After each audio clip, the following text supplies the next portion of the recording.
السلام عليكم. النهاردة هنتكلم عن أهم اللقطات في ماتش ديربي السوبر ماتش الأهلي والزمالك. أولا فوز مستحق جدا للأهلي.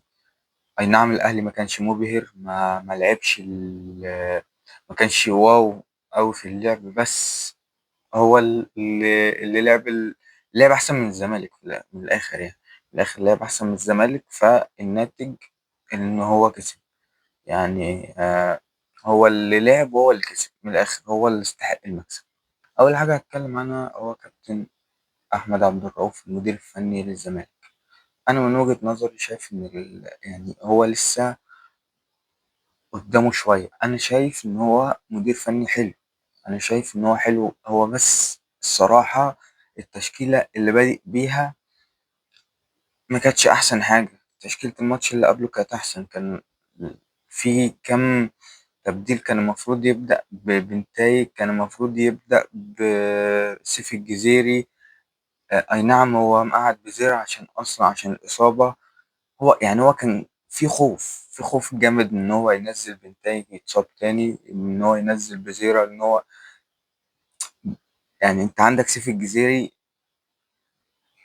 جامد. يعني سيف الجزيري أجمد واحد في الكام واحد اللي عندك، فأنت ليه ما تبدأش بيه ياسر الجزيري؟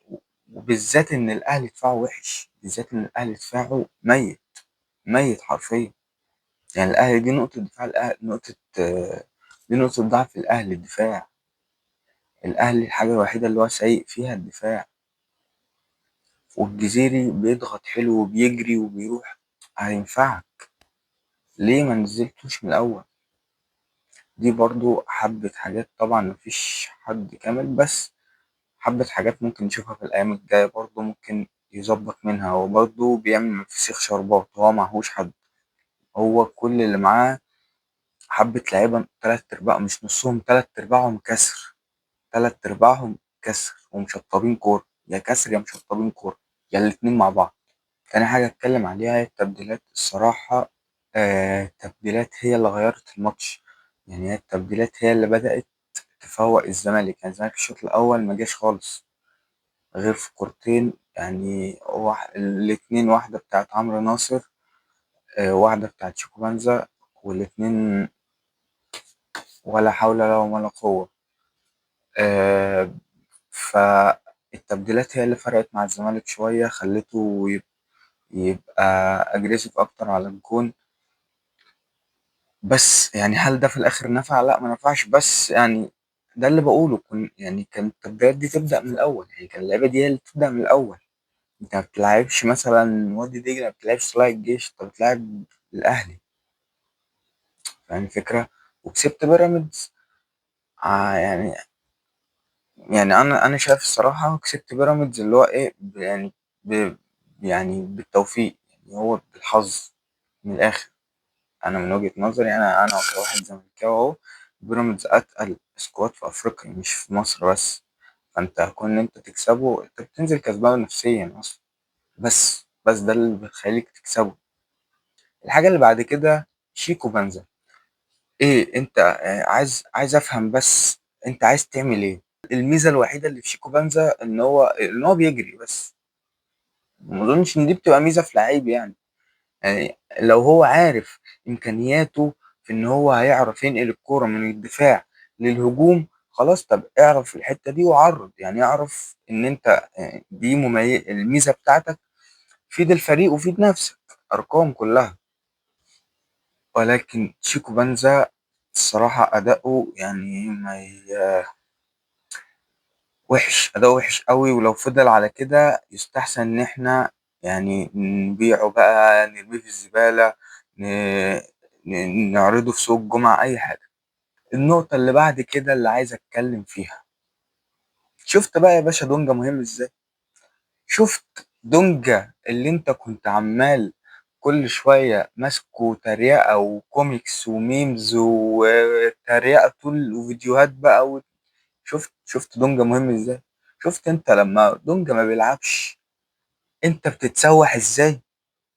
شفت مع الميركاتو اللي اتعمل كل ده وكام لعيب، 9 لعيبة جبناهم، مفيش بديل لدونجا. شفت ان انت ما عندكش بديل لدونجا؟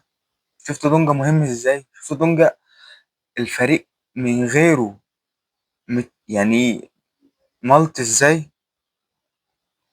اظن بقى يعني عقلتها انت كده. خوان بزيرة الصراحة لعيب، آه الله أكبر عليه يعني، بس يكمل على كده. وأهم حاجة إن هو يظبط الفينش بتاعه. وإن شاء الله بإذن الله يعني الأيام الجاية يفيدنا جامد، يعني نحاول نستفاد بيه أكتر استفادة، يعني نحاول نستفاد بيه بكل الطرق. سيف الجزيري ده بقى، ده الله أكبر عليه. هو بس يعني فاضل له حاجات بس بسيطة ويبقى مفيش من، يبقى يرجع أحسن تسعة في مصر، يعني يرجع لمكانه الطبيعي اللي هو أحسن تسعة في مصر. هو دلوقتي سيف الجزيري بيحاول يثبت إن هو أحق بإن هو يلعب أساسي. فهو دلوقتي بيلعب بإيديه وأسنانه، ده المطلوب. ده المطلوب إن هو يعمل كده. في الآخر إحنا المستفيدين، إحنا كجمهور الزمالك مستفيدين. فأنا أتمنى إن هو يكمل على كده بقى ويعلي نفسه شوية. نخش على أهم لاعب في الأهلي، وهو زيزو. أهم لاعب في الأهلي في الماتش يعني زيزو. كان الصراحة المان اوف ذا ماتش، عمل كل حاجة وعرضية ولا أجمل من كده. لعب طول الماتش ولا أجمل من كده الصراحة، يعني زيزو يعني هيبقى إفادة كبيرة للمنتخب، مش هقدر أقول أكتر من كده يعني، وللأهلي. مروان عطية في تحسن كبير أوي في مستواه، وده باين جدا، ودي حاجة حلوة برضو، لأن دي برضو زي ما بتصب في مصلحة الأهلي، هي بتصب في مصلحة منتخب مصر، لأن في عجز في نص الملعب. طبعا احنا عندنا نص الملعب في الشلاحات خالص. فطبعا تقدم مروان عطية ده مش فايدة للأهلي بس، ده فايدة للمنتخب برضه. هو مروان عطية بس كان ناقصه الحتة الهجومية، وبدأ أهو، بدأ يخش ويجيبه كده يعني. وإن شاء الله في الأيام الجاية الدنيا يظبط، يعني يظبط الحتة الهجومية دي أكتر. أنت لو بتتفرج يعني، أنت لو واصل لحد هنا أنا بحبك. أنت لو واصل لحد هنا انزل اكتب في الكومنتات وأنا هعمل لك. آخر حاجة هتكلم عنها إيه طموح الزمالك في الأيام الجاية، أو إيه طموحنا إحنا كجمهور الزمالك في الأيام الجاية. طموح الزمالك أو طموحنا إحنا دلوقتي، إحنا طموحنا يعني نركز الأول في الكونفدرالية طبعا علشان نحاول ناخدها. وطموحنا طبعا إن إحنا نصعد دوري أبطال. خلاص إحنا زهقنا من الكونفدرالية، خلاص يعني زهقنا من الكونفدرالية. عايزين بقى نخش دوري الأبطال. فإحنا طموحنا نبقى تاني أو أول. أول دي صعب عليك، أنت خلاص مش هتعرف تنافس أهلي وبيراميدز. خليك تاني، خليك تاني. إحنا طموحنا نبقى تاني، ونفكر بقى في دوري الأبطال. وكفاية كونفدرالية لحد كده، كفاية كونفدرالية لحد كده والله. ده طموح، أنا شايف إن ده طموح الزمالك لحد دلوقتي. لأن دي إمكانيات الزمالك.